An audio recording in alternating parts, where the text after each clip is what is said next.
উনি পেশননীতির অনুপম উদাহরণ হিসাবে বগুড়ার শেরপুর উপজেলায় 100 বিঘা জায়গার উপরে শেখ মুজিবের স্বচ্ছচিত্র অর্থাৎ স্বচ্ছচিত্রে শেখ মুজিব এটা প্রতিস্থাপন করে গিনেস বুক অফ ওয়ার্ল্ড রেকর্ডসে নাম উঠিয়েছে। উদ্দেশ্য কি? সবার কাছে পরিষ্কার, উনি ক্ষমতায় যেতে চায়, উনি দেশে কৃষি খাতে লুটপাট করতে চায়, অরাজক পরিস্থিতি সৃষ্টি করতে চায়, যার শিকার বাংলাদেশের প্রতিটা কৃষক। কৃষি আমাদের দেশের প্রাণ। সেই কৃষিতে এত বড় অন্যায়, এত বড় অত্যাচারী একজন মানুষ এখনো আমাদের মাঝে বিরাজমান আছে।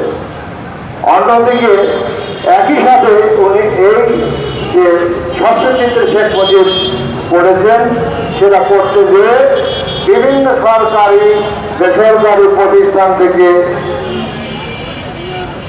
অসম্ভব ধরনের বিরাট ধরনের চাঁদাবাজি করেছেন। সেরকম লোককে কি আমাদের থাকতে দেওয়া উচিত? আমি এবার বলতে চাই, ওনার প্রধান উদ্দেশ্য